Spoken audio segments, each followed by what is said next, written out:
Bueno, recordamos que la tarea de diseño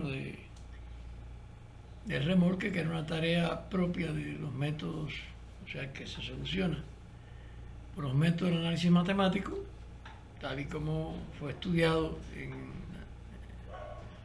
durante el análisis. Y bueno, de tal manera que se hace. Hay una variable discreta que es la cantidad de remolques en un tren, es decir, para 1, 2 y 3 remolques, que es el número máximo de posibles remolques, se halla por el método de exploración capacidad de carga, velocidad de ida, velocidad de vuelta, se hace el cálculo de la función de optimización más una penalización hasta que se cumpla un criterio de parada. Para el valor calculado obtenido de capacidad de carga se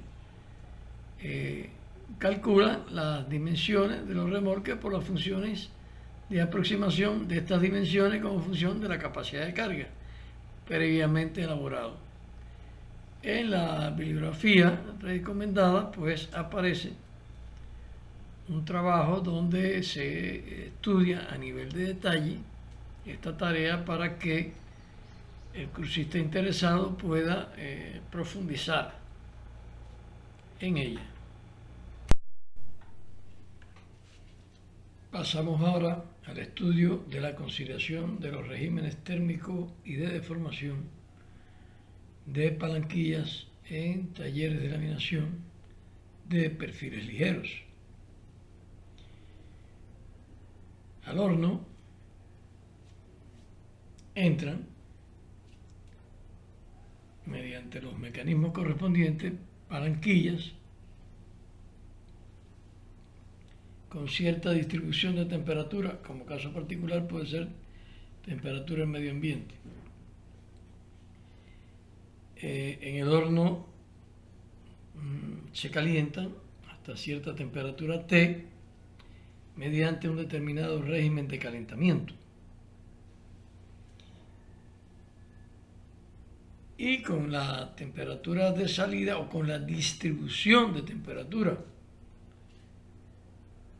a lo ancho de la palanquilla, a la profundidad de la palanquilla, entra el metal al molino de laminación para su deformación. Esta deformación se realiza con determinado régimen de deformación y se obtiene como resultado el perfil que se ha de laminar en cada ocasión.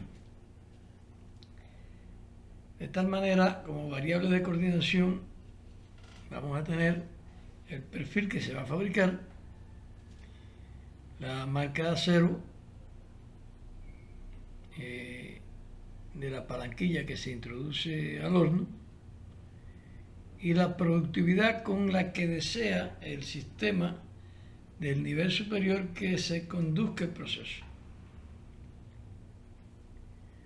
Como indicador de eficiencia se va a tener la energía total en calentar y deformar el acero, asegurando por supuesto un conjunto de restricciones que tienen que ver con ambos procesos.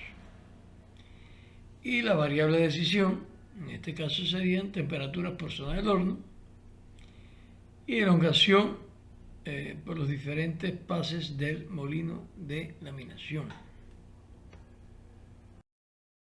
Como resultado, se formula la tarea de conciliación del régimen de deformación y el régimen de calentamiento en un taller de laminación de perfiles,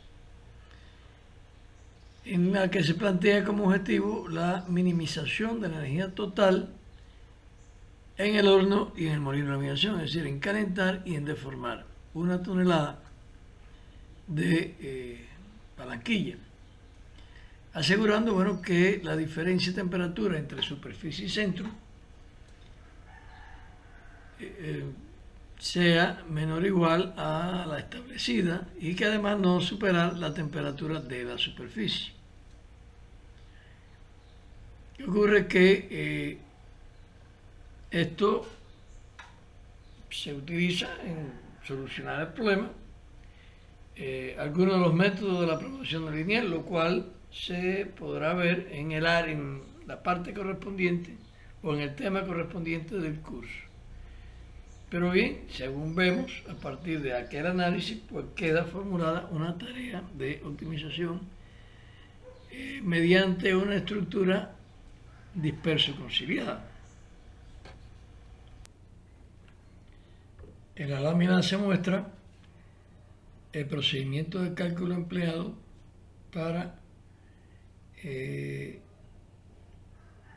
el calentamiento de acero en hornos metódicos. Se establece primero un primer gran bloque en que para cada una de las zonas se calcula los indicadores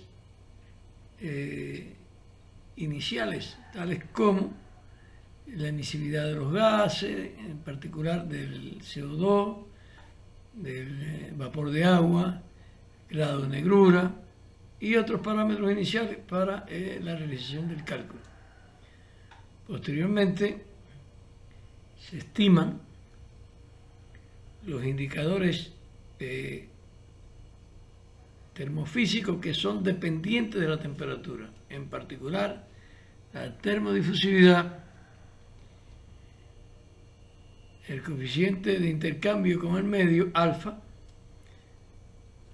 el coeficiente Biot, que tiene que ver con el coeficiente de conductividad de la temperatura en el metal, que también es dependiente de la temperatura y por lo tanto Biot también lo es. Bueno, se calcula la temperatura de superficie y centro a partir de la solución analítica del